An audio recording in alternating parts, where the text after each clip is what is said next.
안녕하세요. 부동산 학개론 강의하는 최병원입니다. 20회 기출문제를 풀어드리도록 하겠습니다. 1번 문제. 부동산의 입지에 관한 설명으로 틀린 것은 쉬운 문제죠.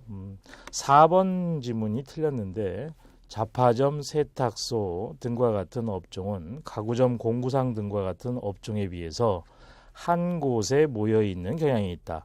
이 한 곳에 모여있는 경향이 아니라 분산 입지하는 경향이 있죠. 이런 것들은 자주 가는, 즉 구매 빈도가 높은 점포로서 분산 입지하는 경향이 있다. 이렇게 표현해야 맞는 지문이 되겠네요. 2번 문제.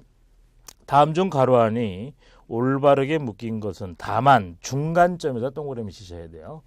탄력성을 계산할 때는 기초 중심이 있고 기말 중심 그리고 중간점을 중심으로 해서 계산되는 세 가지가 있기 때문에 박스 안에 지문을 보시면 사무실의 월 임대료가 9만 원으로 11만 원으로 이렇게 9만 원에서 11만 원으로 상승할 때 이런 개념이죠. 그래서 지금 임대료가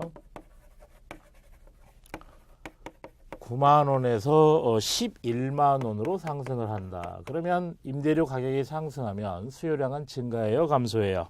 당연히 수요량은 감소하죠. 비싸지니까. 그래서 임대료가 9만 원이었을 때 그 임차하겠다고 하는 수요량은 지문에 사무실의 수요량이 몇 제곱미터죠?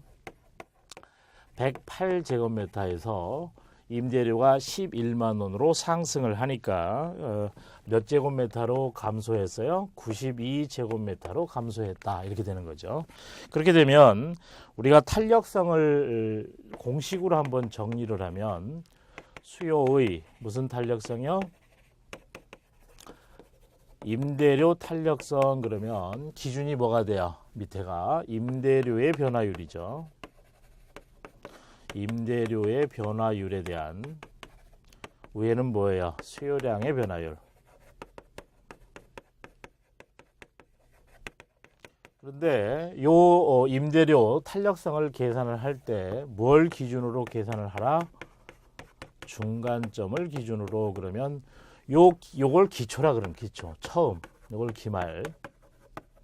그런데 기초와 기말을 기준으로 우리가 탄력성을 계산하면 편차가 크단 말이죠. 그래서 요거와 요거의 중간을 기준으로 한다. 그러면 기초도 기말도 아닌 평균 기준 또는 중간 기준이라는 표현을 쓰죠. 그래서 항상 이 임대료의 변화율 그러면 뭐예요? 원래의 임대료분의 임대료의 변동분이죠. 그러니까 원래의 임대료를 기초도 아니고 기말도 아니고 뭘로 한다? 평균. 이때 평균은 무슨 평균? 산술 평균이에요. 그래서 두 개를 더하면 얼마예요? 20. 경우가 하나 둘이니까 이걸 2로 나눴을 때 평균 기준이 얼마? 10만 원을 기준으로 하는 거죠. 그래서 원래의 임대료가 당연히 이게 얼마가 되는 거예요? 9만 원도 아닌 10만 원도 아닌 11만 원도 아닌 10만 원으로 해야 되죠. 임대료의 변동분은 얼마고요? 2만 원 이렇게 되죠. 그렇다면 수요량의 변화율은 공식이 어떻게 돼요? 원래의 뭐분의 수요량분의 수요량의 변동분 이렇게 되죠. 그래서 이 원래의 수요량도 108제곱미터도 아니고 92제곱미터도 아닌 이 두 개의 평균이죠. 더하면 얼마예요?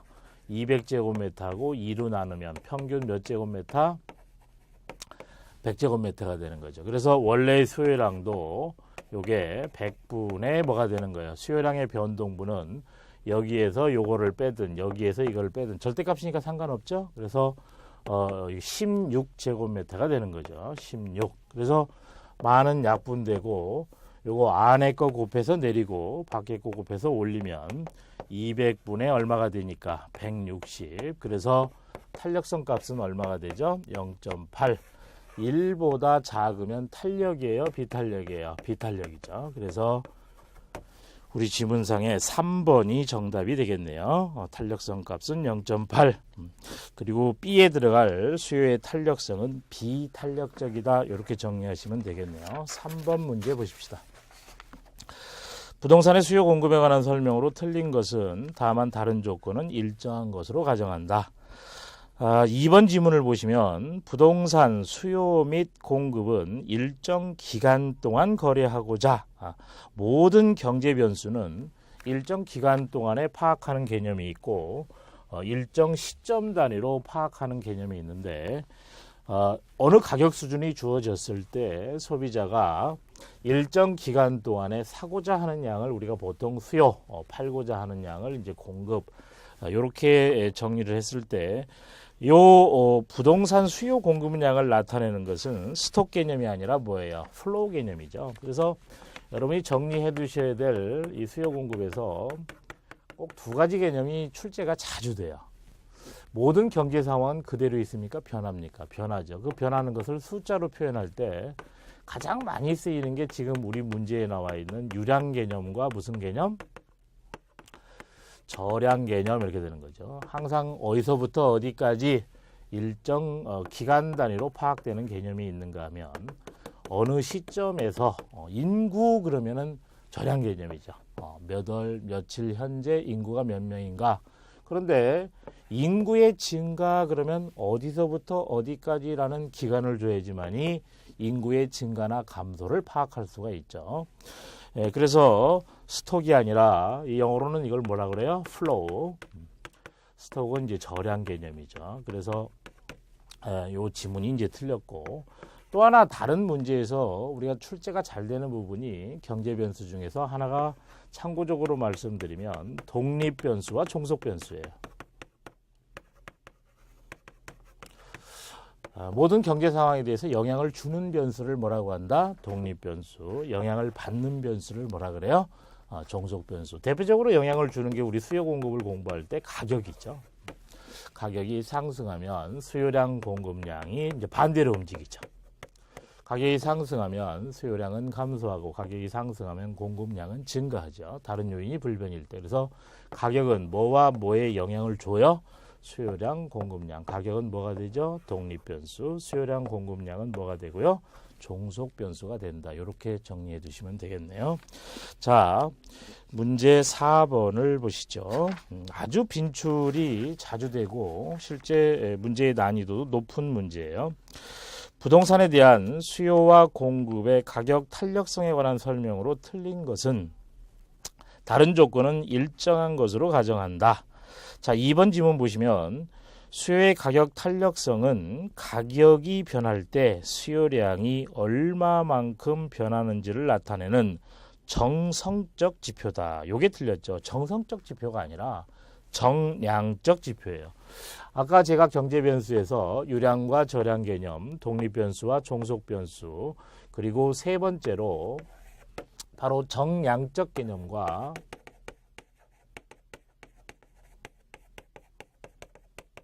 정성적 개념을 정리를 꼭 해두셔야 되는데 모든 경제 상황에 대한 변화하는 것을 숫자나 개수로다가 표현하는 개념을 뭐라 그래요? 정량. 요 량에 주목을 하시면 돼요. 영어로는 퀀티티 개념이죠. 사용사적으로 얘기하면 퀀티티티브. 이거는 퀄리티티브예요. 그래서 어떤 경제 상황이 어떠한 특징을 가지고 변화하는가, 어떤 모습을 나타내는가. 그러니까 우리는 가격이 변화했을 때 수요량, 공급량이 몇 개씩 감소, 증가하는지를 나타내는 숫자, 개수로 파악하는 개념이기 때문에 수요 공급을 우리가 분석을 할 때는 반드시 무슨 개념이다? 정량적 개념이고 유량 개념이다 하는 거에 유의하시면 되겠어요. 5번 문제 보시겠습니다. 부동산 경기 변동에 관한 설명으로 틀린 것은 3번 보시면 부동산 경기는 일반 경기와는 다르게 일정한 주기와 동일한 진폭 틀렸죠. 만약에 일정한 주기를 가지고 동일한 진폭이라고 한다면 모든 사람들이 이 저점에서 부동산을 매입해서 고점에서 매각을 했을 경우 엄청난 시세 차익으로 부가가치를 만들 수가 있겠죠. 그럼 가난한 사람이 하나도 없죠. 늘 용도에 따라서 지역에 따라서 금액에 따라서 부동산 경기 변동의 양상은 같다 다르다. 그래서 그 전부 다른 주기와 다른 진폭으로 불규칙적, 불안정적으로 변화, 반복, 순환된다. 이렇게 표현해야 맞겠네요. 6번 문제. 다음 사무실 수요 및 공급표에서 균형 임대료와 균형 거래량은 이렇게 물어봤어요. 균형이다 하는 것은 같다 하는 얘기예요. 균형이 아닌 것이 뭐죠? 경쟁이에요. 경쟁. 어느 한쪽이 많다는 거죠. 어느 한쪽이 많다는 얘기는 당연히 경쟁이 생기는 거죠. 초과 수요, 초과 공급이 대표적인 경쟁이라고 보시면 돼요. 사고자 하는 게 많다, 팔고자 하는 게 많다. 그래서 우리가 늘 이 균형을 수업 시간에 공부를 할 때, 자, 우하향하는 무슨 곡선이죠? 수요 곡선. 우상향하는 무슨 곡선? 공급 곡선. 기준은 뭐죠? 가격. 횡축은 뭐예요? 수량. 그냥 량 이렇게 해도 되죠. 그래서 PQ 이런 바로 요 점이 뭐죠? 수요 곡선과 공급 곡선이 교차하는 점이죠. 교차하는 점. 그래서 무슨 점? 균형점이 되죠. 수요 곡선과 공급 곡선이 교차하면서 공유하는 점이 이제 되는 거죠. 따라서 좌표는 항상 두 가지 독립변수와 종속변수의 연관성, 상관관계를 표현해 주기 때문에 왼쪽으로 연결한 요 P0를 우리는 뭐라고 얘기하죠? 균형 가격이라고 얘기한단 말이에요. 균형을 이뤘다. 그러니까 숫자로 말씀을 드리면 1,000원의 가격이라고 한다면 수요자도 30개를 사고자 하는 양을 뭐라 그래요? 수요량. 공급자도 1,000원의 가격이라면 30개를 팔고자 하는 양. 그것이 일치하기 때문에 무슨 점이라고 하죠? 균형점이라고 한다 이 말이죠. 그래서 이 균형 임대료와 균형 거래량을 파악할 때는 바로 수요량과 공급량이 일치해야 되죠. 따라서 그 좌표에서는 수요량 공급량이 일치하는 것은 두 번째 80제곱미터, 80제곱미터. 따라서 그때의 월 임대료는 얼마예요? 좌측 두 번째 표 6만 원이란 말이죠. 그래서 이 균형 임대료 가격 대신에 임대료로 분석해도 되죠. 균형 임대료는 6만 원이고 균형 거래량은 도표에서 80제곱미터가 되는 거죠. 그래서 정답은 2번이 되겠네요. 7번. 부동산 공급의 결정 요인에 관한 설명으로 틀린 것은 다른 조건은 일정하다고 가정한다. 4번 지문 보시면 기준금리의 하락. 기준금리가 뭐예요? 금리의 기준이 되는 거죠. 변동금리. 주로 뭘 쓰고 있죠? CD라든가 코픽스, 코리보 이런 거죠. 그래서 기준금리가 하락한다는 것은 시중에 적용되는 금리가 어떻게 되는 거죠? 낮아지는 거란 말이에요. 그래서 이자 비용이 어떻게 돼요? 감소. 따라서 부동산 공급자 입장에서, 즉 건설업자 입장에서 건설자금 이자가 줄어들기 때문에 수익이 감소되겠습니까? 증가되겠습니까? 당연히 증가되죠. 그래서 감소가 틀렸네요. 증가시키는 요인이다. 이렇게 정리하시면 되겠고. 자, 8번 문제 보시면 임대료 규제가 임대주택 시장에 미치는 효과에 관한 설명으로 틀린 것은 다만 단기적으로 다른 조건은 일정하다고 가정한다. 3번 문제가 왜 틀렸어요? 균형 임대료보다 임대료 상한이 낮을 경우, 이것을 여기다 우리가 그려보면 지금 균형 임대료, 균형 가격, 이거보다 정부가 저소득층을 도와주기 위해서 낮게 규제했단 말이에요. 낮게. 이게 무슨 임대료예요? 규제 임대료. 이 규제 임대료. 따라서 요만큼을 임대료 보조받은 것과 같은 효과를 얻게 되는 거죠. 그래서 임대료 상한이 균형 임대료보다 낮다면 요걸 얘기하는 거죠. 그러면 임대주택에 대한 공급이 단기적으로는 탄력적? 아니죠. 단기에는 항상 뭐예요? 양의 변화가 없기 때문에 비탄력적. 장기적으로는 뭐가 되는 거죠? 탄력적으로 반응하는 거예요. 시간이 좀 더 주어지면 공급자가 운신할 폭, 여유가 생긴단 말이죠. 건축 기간이나 또는 용도 전환이라든가. 그래서 항상 어떤 경제 상황을 분석을 할 때 단기에는 뭐예요? 비탄력. 장기에는 뭐죠? 탄력. 이렇게 정리해 주시면 되겠네요. 자, 9번 문제 보시면 인구 10만 명인 도시 인근에 대형 할인점이 2개가 있다. 다음 자료에 허프의 상권 분석 모형을 적용할 경우 대형 할인점 A의 시장 점유율과 이용객 수가 어떻게 되느냐 하는 문제죠. 다만 공간 마찰 계수는 없고 도시 인구의 70%가 대형 할인점을 이용한다고 가정한다. 허프의 확률 모델은 공식이 상당히 어렵게 여러분이 알고 계시는데 각 점포별 고객 유인력 지수를 이용하셔서 계산하면 그렇게 어려운 지문이 아니고요.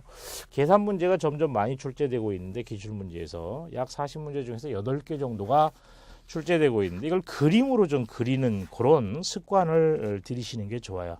지금 도표를 보시면 인구 10만 명이 있단 말이죠. 여기 인구 10만 명이 이렇게 있는데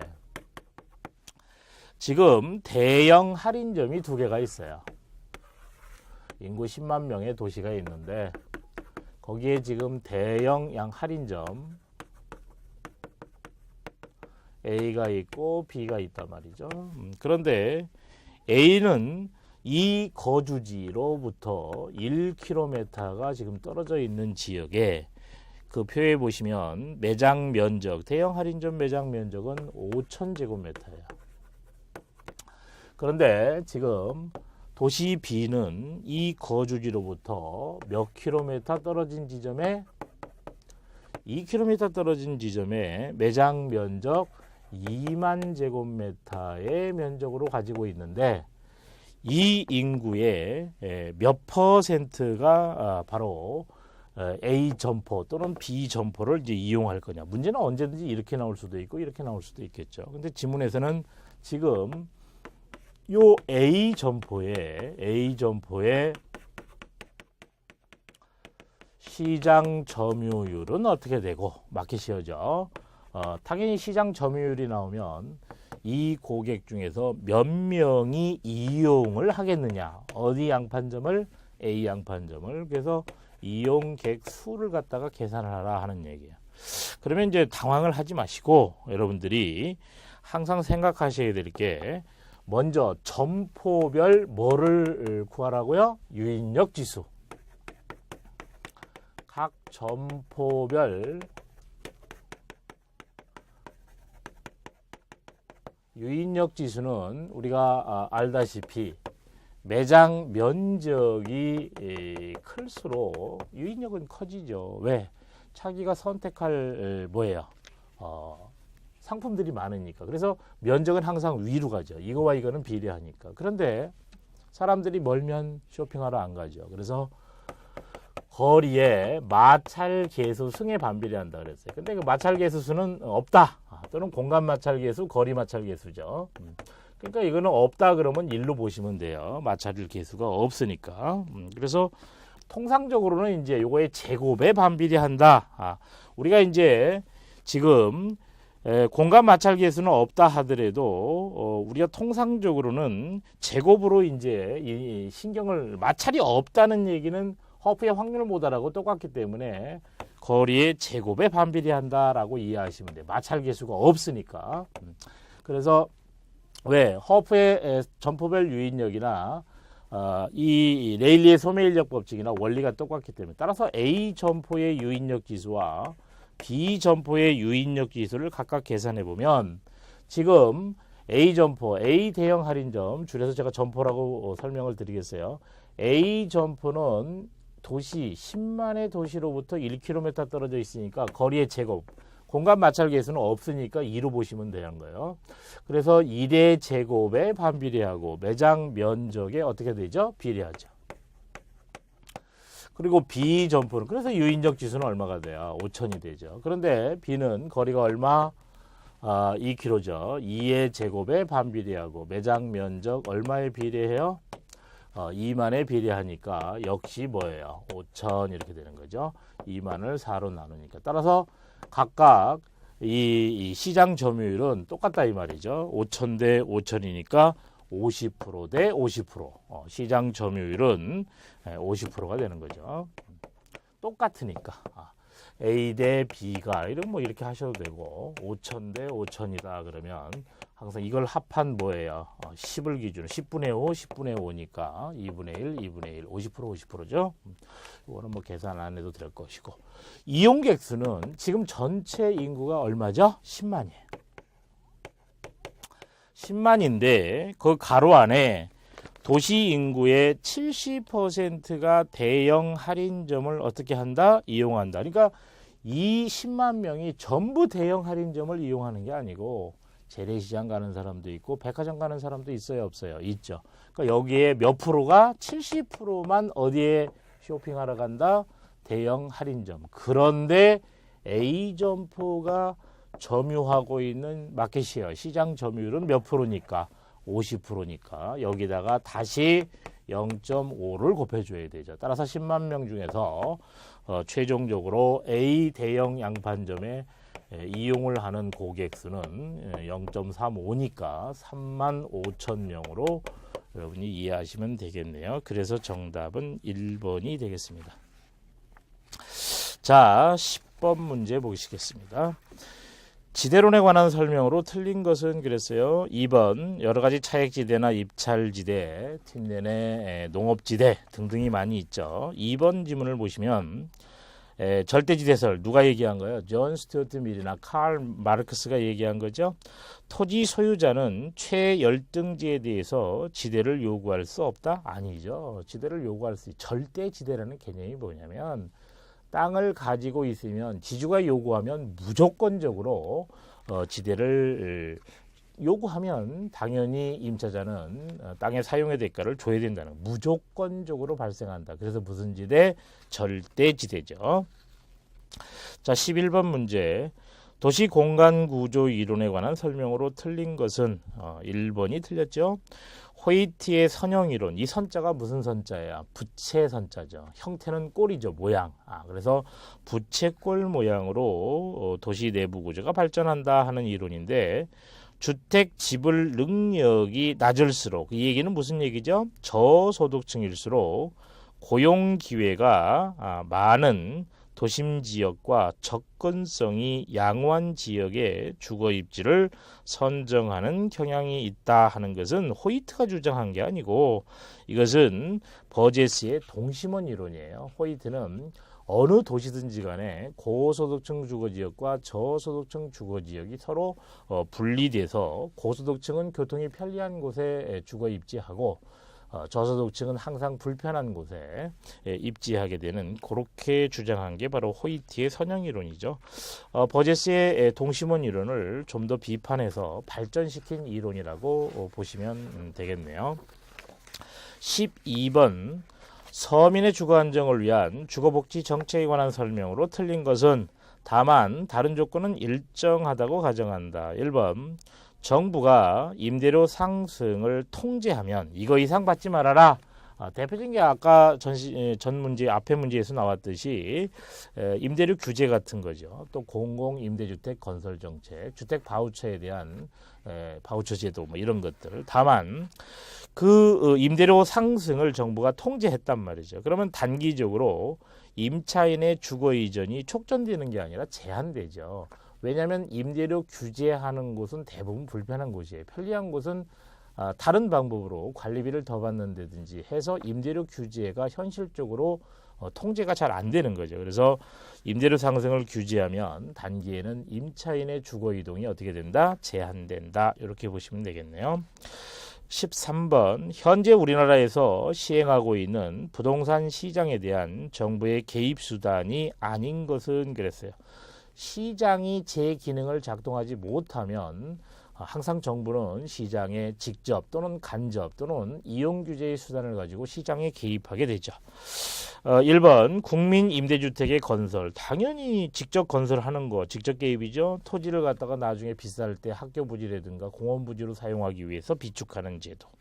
개발권 양도 제도는 우리나라에서 아직 시행하고 있지 않아요. 미국에서도 원래 문화재 보호를 위해서 만들어진 제도인데 미국에서도 일부 주에서만 시행되고 있죠. 우리나라에서는 비슷한 역할의 기능은 있어요. 기타 토지정보의 창출이나 공시지가라든가 표준지 공시지가, 주택 공시제도를 통해서 토지 정보는 이제 공시지가죠. 그 다음에 공영개발 사업, 신도시를 개발한다, 세종시를 개발한다 하는 것은 정부가 다 공영개발 사업의 일환이라고 보시면 되겠네요. 자, 14번. 정부가 부동산 투자 회사 제도, 영어로는 Real Estate Investment Trust, 리츠죠. 투자 회사 법에 근거한 자주 출제되는 부분이에요. 그러한 리츠를 도입한 정책 목표에 관한 설명으로 틀린 거. 4번에 주택 저당 채권 유동화는 리츠를 도입한 목표에 해당하지 않아요. 한국주택금융공사가 발족하면서 저소득층이 대출을 원활하게 하기 위해서 한국주택금융공사 KHFC가 지급보증을 해서 은행이 10년, 15년, 20년, 30년 이렇게 장기 대출을 통해서 무주택 서민들의 주거 안정을 위해서 바로 한국주택금융공사법에 근거해서 발행되는 게 주택저당채권 유동화 제도죠. 이것은 리츠하고는 관계가 없다. 15번 정부가 시행하고 있는 보금자리 주택, 이게 이제 한국주택금융공사에서 역시 장기 주택담보대출 모기지론을 갖다가 이름이 바로 보금자리 주택이죠. 이거에 관한 설명으로 틀린 거 5번이 틀렸죠. 도시계획, 건축, 환경, 교통, 재해 등 보금자리 주택지구 계획 승인과 관련된 사항의 검토 및 심의는 각각의 해당 심의위원을 거치는 게 아니라 통합심의위원회의 심의를 거쳐야 돼요. 해당 심의위원회가 아니고, 이것은 보금자리 주택 건설 등에 관한 특별법 33조에 보시면 규정되어 있죠. 자, 16번 보시겠습니다. 토지 이용 규제에 관한 설명으로 틀린 것은 대표적인 게 용도지역지구제예요. 부의 외부 효과를 제거 감소시키기 위해서 시행하고 있는 국토의 계획 및 이용에 관한 법률에 보면 각 용도별, 지역별, 지구별 용적률, 건폐율 등 여러분이 2차 과목에서 상당히 많이 암기하셔야 될 부분이죠. 자, 16번에 5번이 틀리셨죠? 국토의 계획 및 이용에 관한 법령상 용도, 지역과 지구는 중첩해서 지정할 수 없다가 아니라 뭐예요? 있죠. 용도, 지역과 지구는 중첩해서 지정할 수 있어요. 따로따로 용도, 지역을 중첩해서 지정을 할 수는 없죠. 그러나 용도, 지역과 지구는 중첩이 되죠. 오버랩 될 수 있어요. 17번 한국주택금융공사가 시행하고 있는 주택담보노후연금, 쉽게 얘기해서 주택을 담보로 오랜 동안 사망 시까지 배우자가 승계하면은 배우자 사망 시까지도 주택을 담보로 생활비를 지급받다가 사망하면 그 담보로 설정한 주택을 처분해서 일시에 상환하고, 모자라면 주택에 한하고, 남으면 직계존비속한테 상속해주는 IMF 이후에 이제 우리나라에서도 이 주택연금이 많이 시행되고 있죠. 그 주택연금 보증제도에 관한 설명으로 틀린 거, 단순 암기 문제죠. 5번 보시면 주택 소유자의 사망, 이것은 그때 당시 기출했던 거를 현재 많이 변형이 되어 있어요. 그래서 현재 시행하고 있는 지문으로 제가 바꿔놓은 거예요. 특히 그때 당시에는 이제 복수정답 처리됐던 문제죠. 그래서 그 지문을 제가 이제 변형시켰고, 그때 당시에 틀린 지문이 지금에도 틀려요. 5번. 주택 소유자의 사망 등 계약 해지 사유가 발생할 때, 사망을 하면 이제 연금 보증을 해지해야죠. 주택연금 채권은 항상 주택연금 채권을 담보한 대상 주택에 대하여만 행사할 수 있다. 그 많이 틀렸어요. 예를 들어서 그 연금을 가입한 사람이 사업을 했다. 그런데 조세라든가 임금 채권을 체불했을 경우에는 다른 재산에 대해서 예를 들어서 다른 현금으로 연금을 보험회사에 들었다든가, 이 주택연금 이외에도 개인연금 이런 것들을 차압할 수가 있죠. 오로지 그 담보주택에만 한한다 그러는 건 아니에요. 원칙적으로는 담보주택에 한해요. 그러나 조세채권, 임금채권을 체불했을 때는 담보주택에 우선해서 경매 넘어갔을 때 바로 징수해 가기 때문에 국가가 그래서 그 부분이 틀렸죠. 한국주택금융공사법 43조를 보시면 되겠네요. 자, 18번 문제. 상가, 오피스텔, 아파트에 대한 경제 상황별 수익률이 다음과 같이 추정될 때 이에 관한 설명으로 틀린 거 그랬어요. 이런 포트폴리오 문제도 자주 출제되는 부분이죠. 거의 매년 한 문제씩 나와요. 5번 지문 보시면 평균 분산 지배 원리를 기준으로, 이게 무슨 말이에요? 수익이 같다면 두 투자 대안이 있는데 위험이 어떤 거, 낮은 거를 선택하고, 위험이 같은 두 투자 대안이 있다면 수익이 어떤 거, 높은 것을 우리는 투자 채택한다 하는 원리를 평균 분산의 지배 원리라고 하죠. 그 평균 분산 지배 원리를 기준으로 볼 때 상가가 아파트를 지배한다. 상가와 아파트를 보시게 되면은 호황일 때 16%, 불황일 때 6%니까 평균 내면 몇 프로? 11% 정도 되죠. 아파트는 바로 8%, 2%니까 평균 내면 어떻게 돼요? 4%죠. 그래서 이 편차가 벌써 암산을 해보더라도 상가에서는 16과 6, 10이라는 편차가 생기죠. 분산과 표준 편차는 뭐예요? 위험을 뜻한단 말이죠. 그런데 아파트는 편차가 6밖에 안 돼요. 따라서 상가는 아파트에 비해서 고위험 고수익이고, 역으로 설명하면 아파트는 상가에 비해서 저위험 저수익이에요. 따라서 이 아파트와 상가는 평균 분산의 지배 원리를 가지고 투자 판단할 수 없다가 되는 거죠. 따라서 상가가 아파트를 지배한다거나 아파트가 상가를 지배한다라는 표현은 틀린 표현이 되는 거죠. 자, 19번 보시면 수익성 부동산의 장래 현금 흐름에 관한 설명으로 틀린 거. 5번 지문 보시면 영업경비에는 임대 소득에 대한 소득세는 포함되는 게 아니라 제외되죠. 소득세라고 하는 개념은 한 기간 동안에 얻은 소득에 대해서 소득세법상으로 별도로 과세 대상 소득을 산정을 해서 그 업종에 적용되는 소득세율을 곱해서 별도로 산정하는 거고, 적자가 나면 소득세는 발생하지 않아요. 따라서 소득세는 어떤 경우라도 감정평가할 때 필요재경비에도 포함되지 않고 우리 투자 분석을 할 때 영업경비에도 포함되지 않는다 하는 거에 유의하시기 바랍니다. 20번 부동산 투자의 타당성 분석 기법에 관한 설명으로 틀린 거. 1번이 틀렸죠. 여러 투자 안에 투자 우선순위를 결정할 때 순현가법, 즉 풀어서 설명하면 순현재가치를 계산해서 투자하는 방법, 순현재가치법과 내부 수익률법 중 어느 방법을 적용하더라도 투자 우선순위는 달라지지 않는다. 틀렸네요. 당연히 순현가법과 이 내부 수익률법을 개별 투자안을 가지고 투자 판단할 때는 투자 의사결정이 동일해요. 왜냐하면 순현가가 0보다 크면 내부 수익률은 반드시 요구 수익률을 충족하지만, 투자안이 여러 개가 있을 때에는 순현가법으로 포트폴리오 투자 우선순위를 결정하면 반드시 부의 극대화가 이루어지지만, 내부 수익률법으로 포트폴리오를 구성할 때는 부의 극대화가 형성되지 않기 때문에 내부 수익률법에 의한 포트폴리오는 기각될 수 있기 때문에 당연히 투자 우선순위가 달라지지 않는 게 아니라 달라진다. 이렇게 표현돼야 맞죠. 이번 시간은 여기까지 하도록 하겠습니다.